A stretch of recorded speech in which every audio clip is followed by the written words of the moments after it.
Las noticias en contexto con Adela Coriad. Bienvenidos, gracias por estar hoy en Contexto. Ha sido una noche de muchas noticias. Será voto 24.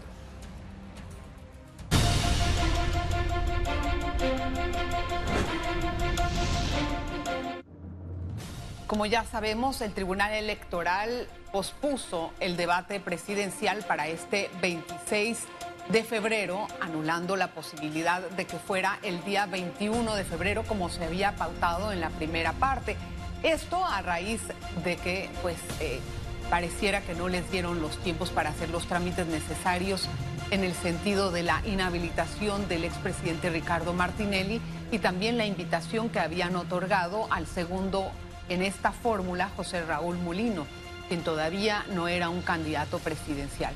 Esta situación generó, al parecer, un poco de irregularidades internas dentro del Tribunal Electoral, tal vez entenderla como contradicciones, y hoy sacaron el anuncio que iba a ser el próximo lunes 26 de febrero ese primer debate presidencial, primero de 3. Vamos a analizar el tema a profundidad con una persona que estudia mucho el Código Electoral, las leyes electorales y que también es abogado, y me da gusto presentarlo a Roberto Ruiz Díaz. Gracias, don Roberto, bienvenido, gracias por estar en Contexto. Muchas gracias, Adelita. Gracias a usted. Don Roberto, últimamente el Tribunal Electoral ha cambiado de parecer en los comunicados. Digo cambiado de parecer porque ha emitido comunicados o boletines con distintas posiciones, en el sentido de una fecha primero, después la cambian, después posponen el debate hasta el lunes, que pareciera que esa ya será una fecha, incluso vale la pena decirlo, se cruza con otro debate que había hecho la Cámara de Turismo con respecto al tema, lo tenían planificado para el 26 de febrero también. ¿Qué puede leer usted en las actuaciones de los magistrados? Mira, aquí hay un tema que hay que verlo con luces largas. Primero, en el Tribunal Electoral tenemos un magistrado que tiene 33 años en el cargo. O sea, no es un novato, es una persona que ya tiene una carrera hecha y que conoce perfectamente cómo son los trámites electorales. Lo que ha sucedido en las últimas semanas es simplemente la irresponsabilidad del propio Tribunal Electoral al poner en entredicho el proceso electoral por la situación política, penal o judicial de una persona. Cambiar fechas de debates establecidos ya mediante decretos porque una persona puede o no puede participar es una falta de respeto para el resto de los candidatos. O sea, teníamos una fecha programada para el día 21. Sí. Los candidatos están preparados, se van preparando precisamente para llevarle al elector sus propuestas y que se dé la discusión, independientemente de si va o no va el otro candidato. Entonces, hacer esos cambios, establecer en un decreto que el vicepresidente del candidato Martinelli puede participar cuando la misma norma prohíbe que participen personas que no sean los candidatos a presidente, levantaba mucha suspicacia en qué está pensando el Tribunal Electoral. O sea, ¿usted cree que se adelantó a ese Es que caso? el Tribunal Electoral incluso ha adelantado conceptos en decisiones que él debe de tomar el día de mañana.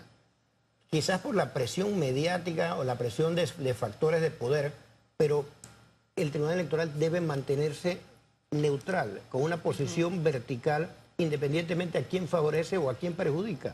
Pero las actuaciones que ha tenido el Tribunal Electoral en esta semana dejan mucho que decir. O sea, por eso yo me mantengo. En ese tribunal hay personas con mucha experiencia para que estén cayendo en estos patinazos, porque realmente ponen en entredicho todo el proceso electoral. O sea, un patinazo fue adelantar o abrirle la puerta a Mulino para que pueda participar sin antes haber inhabilitado al principal. ¿Ese Claro. es un patinazo para usted? Mira, primero tú no puedes suponer que se va a dar alguna situación y tomar una decisión sobre esa suposición. O sea, suponemos que se va a inhabilitar al candidato Martinelli, entonces yo, suponiendo, autorizo que venga el vicepresidente, pero tu propio decreto establece que los vicepresidentes no pueden ir a los debates, claro, porque los debates son presidenciales y se establece que no puede nadie reemplazarlo. Entonces, independientemente de que inhabilites o no inhabilites al otro, no podías sumarlo porque no hay una decisión en firme. El Tribunal Electoral se tiene que pronunciar sobre si el candidato final va a ser José Raúl Mulino y lo tiene que hacer mediante un acto administrativo, porque mediante un acto administrativo ellos reconocieron la candidatura de Martinelli. Entonces, contrario a lo que dice la Fiscalía Electoral, de que porque el fallo dice que la persona ha sido condenada, cuando tú revisas ese fallo por ningún lado habla de la materia electoral, porque es un tema netamente penal. Entonces, la Fiscalía dice, bueno, es que a raíz de ese fallo, el candidato ya queda inhabilitado automáticamente porque tiene una condena de más de 5 años. Pero ¿cómo deja sin efecto la postulación de él, que reconoció el Tribunal Electoral? Claro. Tiene que existir un acto administrativo que la deje sin efecto. Y yo quiero entrar en el cómo se hacen este tipo de trámites. Es bueno dejar por sentado de que hay algo claro, hay una sentencia que impide que una persona como el señor Ricardo Martinelli ocupe la presidencia. Eso nadie puede discutir. Eso no lo va a cambiar nadie. Eso es irreversible, nadie puede cambiar eso, bueno, al menos por ahora en el escenario que tenemos. Sin embargo, el cómo dejarlo sin efecto, el cómo inhabilitarlo, es lo que a mí me gustaría saber, pero al regresar de la pausa. Porque el código tiene sus lineamientos. Y hay procedimientos que tienen que cumplirse. Y eso me gustaría analizarlo con detenimiento cuando volvamos de la pausa. Por favor, quédese con nosotros para poder entrar en materia de ese asunto. Cuando regresemos de la pausa vamos a conocer el cómo puede inhabilitar el Tribunal Electoral la candidatura del señor expresidente y candidato Ricardo Martinelli. Una pausa. Gracias por continuar en sintonía de En Contexto. Hoy analizamos todo el esqueleto electoral y los debates presidenciales, así como las inhabilitaciones o los procedimientos con nuestro invitado Roberto Ruiz Díaz. A ver, don Roberto, si bien ya dejamos establecido que hay un precepto constitucional que impide que el señor Martinelli sea un candidato o que ocupe la presidencia, y otro mediante el Código Electoral que tiene que ver con el procedimiento para inhabilitarlo. ¿Cuál es ese procedimiento que se debe de cumplir? Bueno, mira, aquí tenemos que ver primero que las fechas para la impugnación de candidaturas, esas fechas precluyeron. Entonces nos tenemos que ir al 362 del Código Electoral, que establece que cuando se sobrevienen situaciones no contempladas que inhabiliten a un funcionario o a un candidato, le corresponderá a su suplente encargarse. Entonces, en este momento estamos sobre el supuesto de que tenemos una sentencia que tiene que estar en firme, que alguien tiene que remitirse al Tribunal Electoral para que se inicie ese proceso. O sea, hay personas que es como la Fiscalía Electoral, que sostiene que en virtud de la sentencia ya él queda inhabilitado. Y yo no comparto esa teoría. ¿Por qué? Porque existe un acto que lo reconoció como candidato. Entonces, ese acto tiene que dejarse sin efecto. Entonces, de allí viene, o la Fiscalía solicita que la persona sea excluida como candidato, o un tercero solicita que él mismo salga de la candidatura, o sea, sea inhabilitado producto de la sentencia. Si recuerdas, hubo un candidato a diputado en el circuito 8-4 que compite directamente con Martinelli, que él se presentó y solicitó que Martinelli sea inhabilitado en virtud de la sentencia, pero esa sentencia aún no estaba en firme. Ahora, hoy tengo entendido, la Corte le rechazó la aclaración de sentencia. No estoy tan segura de eso. Creo que hubo un recurso que se emitió a las 3 y pico de la tarde antes de que venciera el plazo. Y lo que sí hizo la Corte fue que desfijó el edicto, que para ellos es como que una de las últimas etapas para poder cumplir una sentencia. Pero aún así hubo otras solicitudes de aclaración dentro de los 5 que estaban sentencisados. Entonces, ahí no estoy muy segura que eso fue rechazado del todo. Tengo mis dudas. Claro, porque hablé con los abogados y me dijeron que no sabían de eso, ¿no? Es que, bueno, eso se refirió en las noticias como que sí, había un rechazo, de una solicitud de aclaración de sentencia. Pero esto lleva mucho más. ¿Por qué? Porque este expediente no solamente es Ricardo Martinelli, hay otro grupo de personas que están ahí que presentaron recursos de apelación, que todavía no se han resuelto y que tienen derecho a irse en una casación. Y hasta donde yo tengo entendido, no hubo una ruptura procesal como para decir, vamos a tener a Martinelli por aparte. Entonces, este tema de que la sentencia quede en firme, yo todavía no lo veo. Y en el momento que el Tribunal Electoral a alguien le llegue, tiene que llegarle con una sentencia que diga que efectivamente está en firme la sentencia y que desde ese momento la persona se encuentra completamente inhabilitada. Entonces, para que nos ilustre, después de haber desfijado el edicto y estando tal vez en proceso el sistema, el recurso de aclaración, ¿en qué estado está esa sentencia? Mientras se presenta la solicitud de aclaración, la sentencia no está en firme. Normalmente las sentencias salen, se notifican por medio de edicto, después viene un periodo de 3 días de ejecutoria, Sí. en donde se va a ejecutoriar la sentencia, y en ese periodo es cuando puedes presentar una solicitud de aclaración de sentencia, que los magistrados pueden rechazarla inmediatamente de plano porque consideran que lo que tú quieres que te aclare no es ningún tema oscuro y que todo está clarito. O puede suceder lo que yo he dicho con la mina. Hubo 4 años con la mina, con una aclaración de sentencia, hasta que se tomó la decisión. Por eso que hasta que la misma Corte, el juzgado segundo liquidador, certifique que está debidamente ejecutoriada la sentencia, que está en firme, en ese momento se solicita al Tribunal Electoral. Pero... Si el Tribunal Electoral se adelanta, puede estar viciando ese proceso. Okay. Y es un tema que el tribunal, por eso que yo le pido a los magistrados que estén trabajando con cautela, que no se sometan a la presión de grupos ni de sectores, porque la decisión que ellos tienen que tomar es una decisión trascendental por el momento electoral que vive. Y yo siempre lo he planteado, porque aquí tenemos una carrera de 8 candidatos, en donde casi ninguno está llegando a un 15-20% de popularidad. Entonces tenemos que tener cuidado en las decisiones que se van a tomar, independientemente de quién es la figura, porque lo que se va a sentar es un precedente. Correcto, estamos escribiendo la historia. Pero volviendo al tema de la sentencia ejecutoriada, usted antes también habló acerca de que hay más personas, no es solamente Martinelli el que está manifestándose en el caso New Business. Y de hecho hay otros colegas suyos que opinan igual que usted. Dicen que también hay un proceso que no se ha resuelto, la apelación de la Fiscalía, de Crimen Organizado, de Delincuencia Organizada, perdón, que pidió pues, que no se absolviera a todos a los 10 que absolvió la juez, y están pidiendo que eso se resuelva. Y eso, según tengo entendido, está en el segundo tribunal. Además de eso, creo que acaban de aceptar un amparo de garantías con respecto al comiso de los bienes de Pasa. ¿Eso no importa? Claro Que se resuelva, aunque ya se haya resuelto la parte de la aclaración, digamos, que se resuelve la parte de la aclaración, ¿o todo tiene que ir junto? Todo tiene que ir junto, porque es que no hay lo que se denomina ruptura procesal. Una ruptura es que separas a ciertas personas dentro de la investigación y que los puedes juzgar y terminar el proceso con ellos mientras continúa el resto del expediente. Pero ahí es un solo expediente, fue una sola sentencia.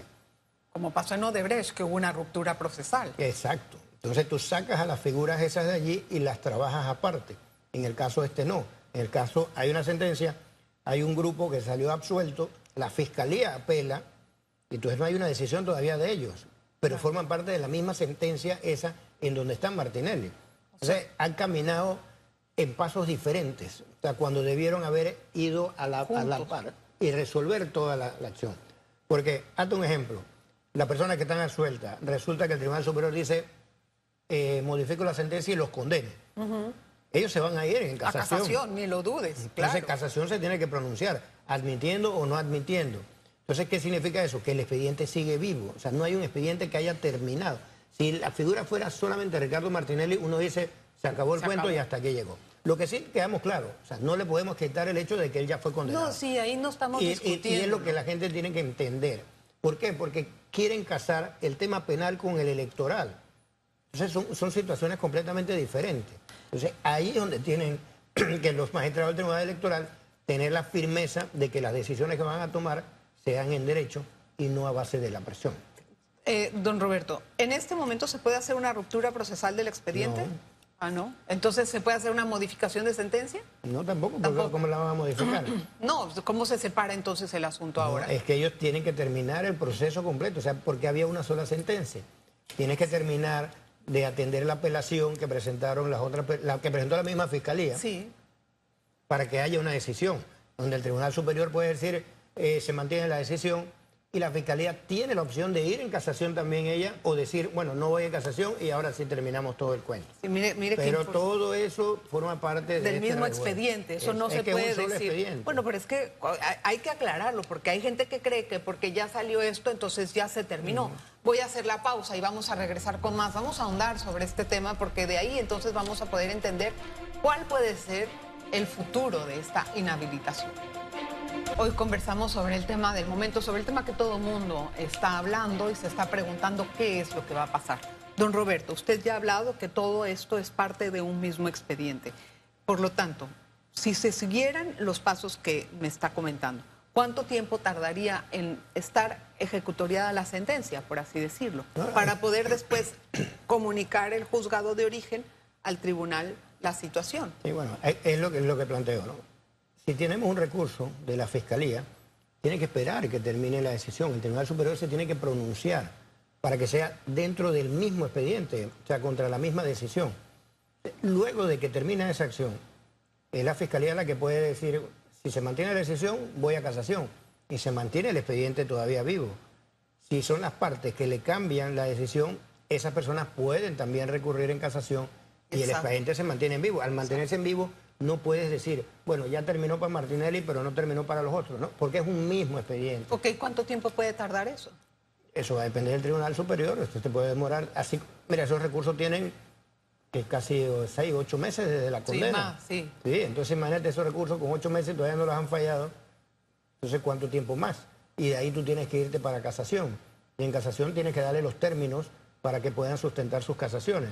O sea, que rebasaría el tiempo de las elecciones. Fácilmente. ¿Y qué pasa si el juzgado entonces notifica al Tribunal Electoral que la parte de Martinelli ya está hecha? Bueno, él le tendría que el Tribunal Electoral tomar una decisión. Y asumiendo que efectivamente está ejecutoriada la sentencia y que está en firme.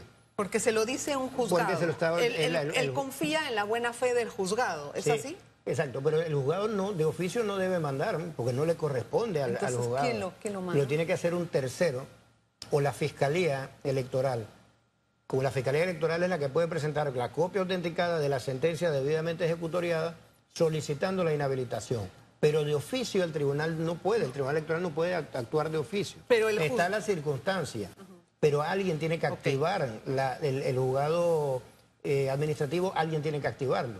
Pero el juzgado segundo liquidador, ¿tiene que mandar la comunicación al Tribunal Electoral o no? No, porque es que entonces, porque ellos están diciendo que no han recibido ningún tipo de comunicación del tribunal. Pero es que ellos no tienen por qué, porque cuando tú ves la sentencia no habla ni de candidatura, no habla de inhabilitaciones, no habla de nada de eso. O sea, es una decisión jurisdiccional en un tema netamente penal que el Tribunal Electoral saca un comunicado que para mí fue otro patinazo el día del domingo, cuando cambia, entonces le dice, estamos a la espera de una sentencia que viene e inmediatamente se procederá a la inhabilitación. O sea, ¿cómo tú puedes adelantar el concepto de que vas a proceder inmediatamente con la inhabilitación si tú tienes que hacer un proceso interno administrativo para dejar sin efecto la candidatura de Ricardo Martinelli? Digamos que el Tribunal Electoral, asumiendo en todas estas cosas que ustedes los abogados hablan de jerarquías, de leyes, dice que la Constitución es nuestra máxima carta magna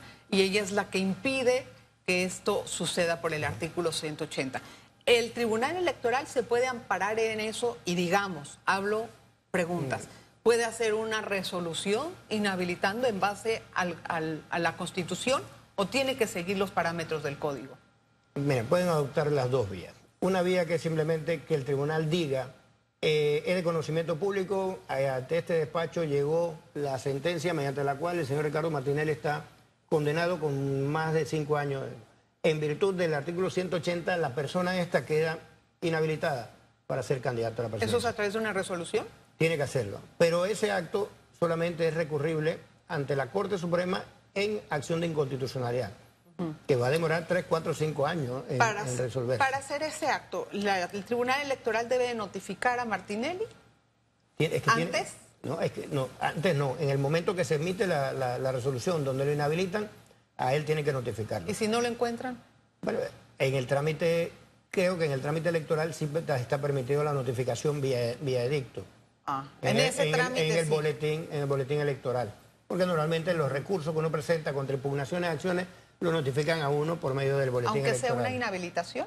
Sí, porque es trámite electoral. Es contrario a lo que establece el Código Judicial en el tema de las sentencias condenatorias, que señala que la sentencia se tiene que notificar personalmente al condenado para que él inmediatamente active sus recursos. Ya no tiene más recursos, bueno, ahí está la notificación, e inmediatamente trasladar la sentencia al juez de cumplimiento para que ejecuten la orden de detención. Porque he escuchado mucho de la parte de los defensores de Martinelli que esto debería de ser por la vía diplomática, ya que él se encuentra asilado en Nicaragua.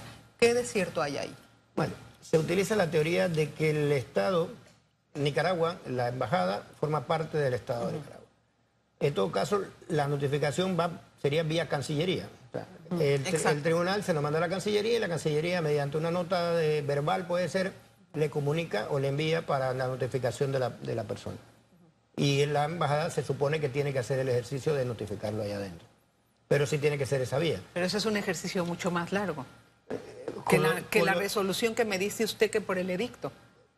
Por eso, es en el hipotético caso de que los magistrados simplemente tomen la decisión de decir, mira, el 180 dice que usted no puede ser candidato por esto y yo tomo esta decisión. Que no creo que sea la que tome el Tribunal Electoral. Ellos tienen que obedecer al Código Electoral, a la Constitución. No, primero a la ¿Cómo Constitución. tienen que actuar? O sea, a la Constitución. Acuérdate que la Constitución y en materia electoral está reglamentada por medio del Código Electoral. El Código Electoral es el que le da las herramientas a los magistrados para poder ejercer el derecho. Pero el Código dice otra cosa el que la Código Constitución. establece la inhabilitación por condena de más de 5 años. Sí. Y dice lo mismo que dice la Constitución. O sea, la norma está reglamentada directamente en el Código Electoral. Ellos no necesitan ampararse en la decisión en el artículo de la Constitución, sino el propio Código Electoral. Sí, pero cambia el cómo. El cómo es lo que cambia. Al final el tiempo es lo mismo. Al final el resultado es este, pero el cómo es Exacto. lo que aquí hace más importante. Es que aquí es donde vamos a ver si el Tribunal Electoral va a querer actuar de oficio, sin que nadie se lo pida, y en virtud de que yo tengo conocimiento público de que hay una condena y esta persona queda inhabilitada en virtud de esa condena. Eso será impugnado, esa decisión va a ser impugnada. ¿Ante quién? ¿Ante la Corte? Ante la Corte por demanda de inconstitucionalidad y luego se irá a la Corte Interamericana de Derechos Humanos porque allá va a terminar, este expediente Martinelli termina allá, completamente. Pero acá el tribunal, por eso digo, ellos han adelantado conceptos que no lo debieron haber hecho. Y al adelantar conceptos tú estás comprometiendo tu imparcialidad. Cualquiera de esos magistrados puede ser recusado. O sea, los abogados de Martinelli pueden presentar una recusación contra los 3 magistrados por estar adelantando conceptos sobre el tema de la inhabilitación. Entonces, todavía este juego, o sea, esta pelota todavía sigue rodando. En su proyección, en su idea, ¿qué es lo que puede ocurrir en los próximos días? Porque ya el debate va a ser el lunes. Hay dos cosas, o lo hacen sin Molino.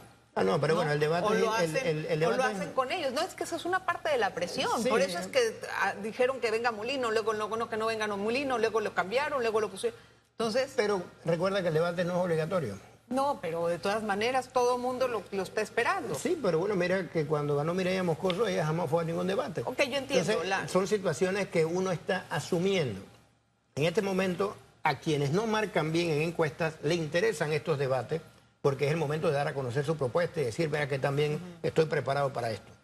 Pero la figura de la obligatoriedad del debate, no. Póngase que Martinelli estuviera en otra situación y él decide no participar. Claro, no tiene que ir. Claro, no tiene que ir. Entonces el debate yo no centro tanto la discusión entre el debate ni la fecha de los debates, sino en la inhabilitación del candidato. Es que eso es lo único que puede alterar este proceso electoral, de las decisiones que el tribunal tiene que tomar en tiempo antes de que imprimir la papeleta. Porque aquí vamos a terminar imprimiendo una papeleta con la cara de Martinelli allí y al final se tomaron todas las decisiones, el hombre queda afuera, pero su cara va a aparecer en esa papeleta.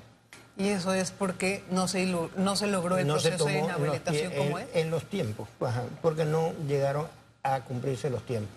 Incluso ahorita, bueno, obviamente con la situación en la Corte debe de ser un asunto más vigilado en cuanto a la ejecutorial, en cuanto a la sentencia ejecutoriada. Hay que ver la decisión que va a tomar el órgano judicial en este expediente, porque si deciden decir que está ejecutoriada la sentencia, que ya está en firme, teniendo a los otros que están siendo investigados y condenados pendiente de recursos, es un precedente que va a quedar Sí. a futuro. Entonces la idea que se quiere es que por lo menos se respete el debido proceso de todas las partes. Estamos escribiendo la historia, don Roberto. La Por eso historia, es importante escribirla bien. Bueno, el tema eso- que son historias pasajeras, Correcto. con nombre y apellido que no van a volver a repetirse.